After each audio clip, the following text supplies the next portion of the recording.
This is the lecture 2 for class 11 student. ये देखो, इसमें से हम कुछ डेफिनेशन देंगे और जिनको लेक्चर 1 नहीं मिला वो प्लीज़ जो ग्रुप है उसमें लिख दो इनका नाम, इसमें हम भेज देंगे लेक्चर 1। सो इसमें हम लोग हिंदी में ही रखते हैं लेक्चर, सबके लिए कन्वीनियंट रहेगा। केमिस्ट्री को पहले हमने डिफाइन किया हुआ है। Chemistry is the study of atoms and molecules. तो इस पे एटॉम्स एंड मॉलिक्यूल्स को स्टडी करता है और रिलेटेड जो है उसको केमिस्ट्री बोलते हैं। तो ये शॉर्टकट डेफिनेशन है। आपको कोई भी बोले तो व्हाट इज़ केमिस्ट्री?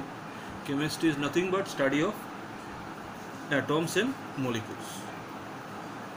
तो इसके बाद हमको और भी ज़्यादा डेफिनेशंस की ज़रूरत होगा। ये हमने क्लास 9th में भी याद किया हुआ है, सॉलिड किया है। तो सॉलिड ऐसा चीज़ है जिसको इनकम्प्रेसिबल होता है। लिक्विड ऑल्सो नियरली इनकम्प्रेसिबल, थोड़ा बहुत कॉम्प्लिकेस है।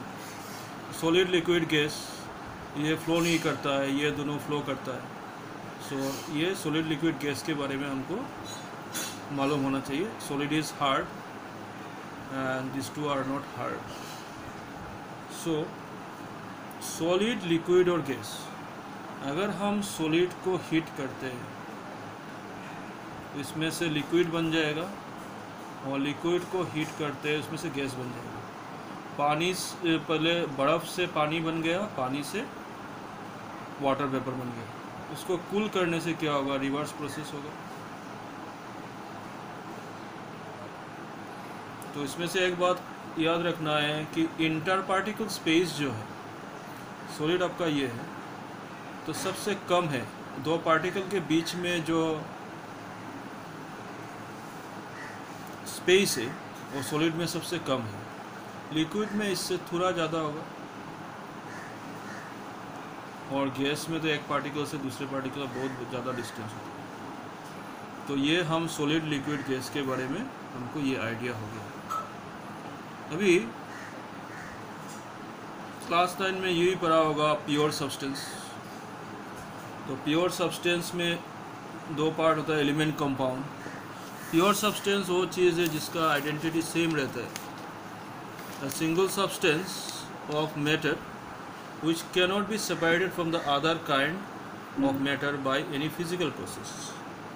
प्योर सब्सटेंस को, जिसको फिजिकल प्रोसेस से अलग नहीं किया जा सकता, इसको प्योर सब्सटेंस बोलते हैं। तो जैसे कि बन गया आपका डिस्टिल वाटर, प्योर सब्सटेंस हो जाएगा। लेकिन अब सी वाटर प्योर सब्सटेंस नहीं होगा। अगर सी वाटर को इवापोरेट किया जाएगा, इसमें से जो नमक है निकल आएगा। You will get the salt from the sea water by evaporating the sea water. That is why sea water is not a pure substance. Pure substance को दो पार्ट में डिवाइड किया जाता है। एक तो है आपका elements and another one is compounds. तो एलिमेंट्स में क्या होता है, आपका एक ही टाइप का एटम रहता है।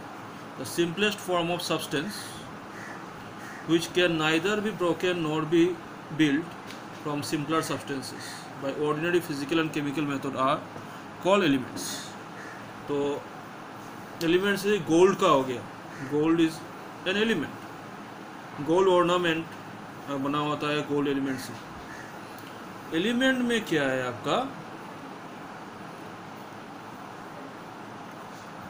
टोटल जो एलिमेंट होता है हमको अभी तक मालूम है 118 element.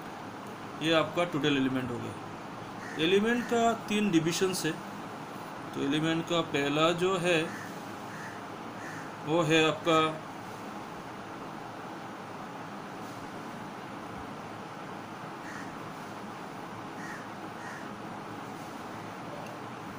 Metal,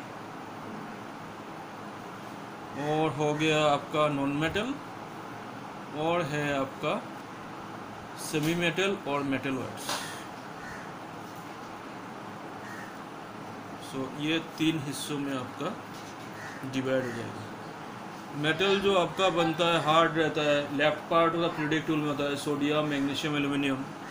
non metal right part of the periodic table होता है, जैसे कि कार्बन हो गया, फॉस्फोरस हो गया, क्लोरीन हो गया। मेटलॉइड्स में आपका रहेगा बीच का जो है, मेटल और नॉन मेटल के बीच का जो रहेगा वो having possesses both property of metal and non metal, ये मेटलॉइड्स होता है। मेटलॉइड्स में हो गया आपका बोरॉन, सिलिकॉन, ये सारा आर्सेनिक, ये सारा मेटलॉइड्स हो गया। मेटल को और भी डिफाइन कर सकता है। मेटल में जो एलिमेंट के बाहर में आउटर मोस्ट शेल में 1, 2 या 3 इलेक्ट्रॉन रहता है वो मेटल हो गया। 5, 6, 7 इलेक्ट्रॉन में नॉन मेटल हो गया और बीच में तुम्हारा मेटलॉइड्स हो गया। तो इसमें से अगर हम इसमें से एक बॉक्स बना के कर देते हैं, अगर सोडियम लिख दिया हम 281, क्लोरीन लिख दिया तो इसको 287, तो ये बाहर में अगर 1, 2, 3 इलेक्ट्रॉन था तो इसमें कितना 1 इलेक्ट्रॉन है, तो ये मेटल बन गया। बाहर में अगर 5, 6, 7 इलेक्ट्रॉन होता है तो ये बन गया आपका नॉन मेटल। मेटलॉइड्स का ऐसा कुछ नहीं है। मेटलॉइड्स में आप सिर्फ सिलिकॉन, आर्सेनिक, ये सारा आपका नॉन मेटल बनता है। अभी स्टूडेंट एक और चीज़ लेते हैं जिसको कंपाउंड्स बोलते हैं। तो कंपाउंड्स में क्या होता है, 2 और मोर एलिमेंट रहता है।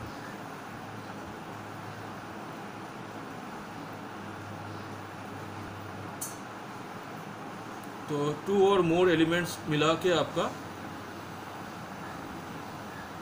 कंपाउंड बनता है। जैसे कि एग्जांपल हो गया आपका H2O ले लिया हमने, तो इसमें 2 हाइड्रोजन है, 1 ऑक्सीजन है, तो टोटल 3 एटम में 3 एटम है, तो मोर एलिमेंट्स होगा, 2 से ज़्यादा होगा।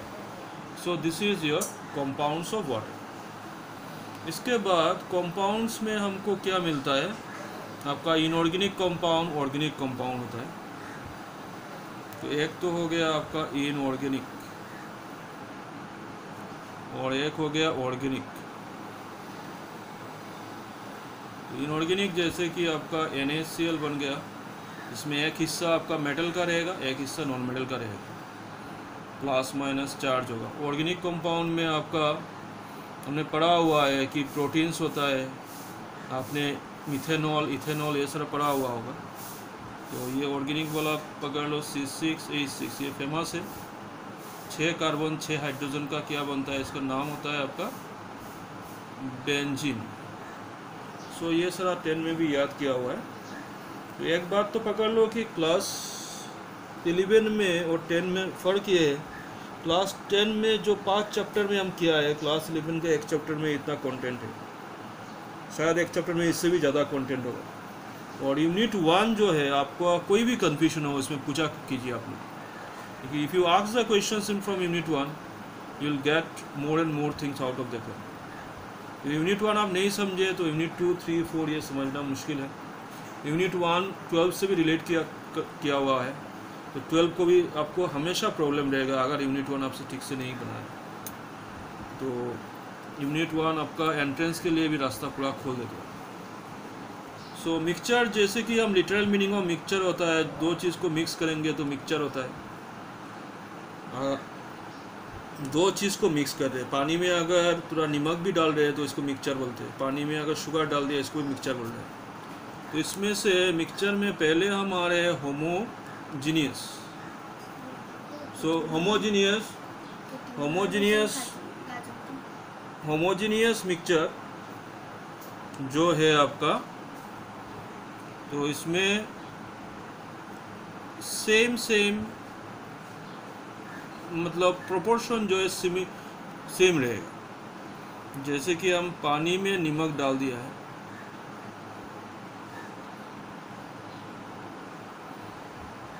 तो नमक जो मिक्स होगा, आगे आप स्ट्रॉ से ऊपर वाला पानी भी पियोगे या तो स्ट्रॉ से आप नीचे वाला पानी से भी लो, तो क्या होगा, ये सॉल्टीनेस और सलाइन वाटर जो बनेगा उसका टेस्ट हमेशा सेम रहेगा। मतलब नमक का प्रोपोर्शन यहाँ पर जितना है, यहाँ पर भी इतना है, यहाँ पर भी इतना है, यहाँ पर भी है, तो इसको बोलते हैं आपका होमोजेनियस मिक्सचर। तो मिक्सचर में जब आपका सोल्यूट सॉल्वेंट या जो चीज़ का मिक्सचर बना है सब सही रहेगा, तब हो गया होमोजेनियस। आपको 1 कप टी पीने के लिए दिया है, तो टी का जो टेस्ट रहेगा ऊपर से नीचे तक सेम रहेगा, this is your homogeneous. Another चीज़ बनता है आपका हेटेरोजेनियस मिक्सचर। तो इसमें क्या हो गया, आपका जो टेस्ट जो होगा वो डिफरेंट होगा। तो the mixture which is non uniform composition,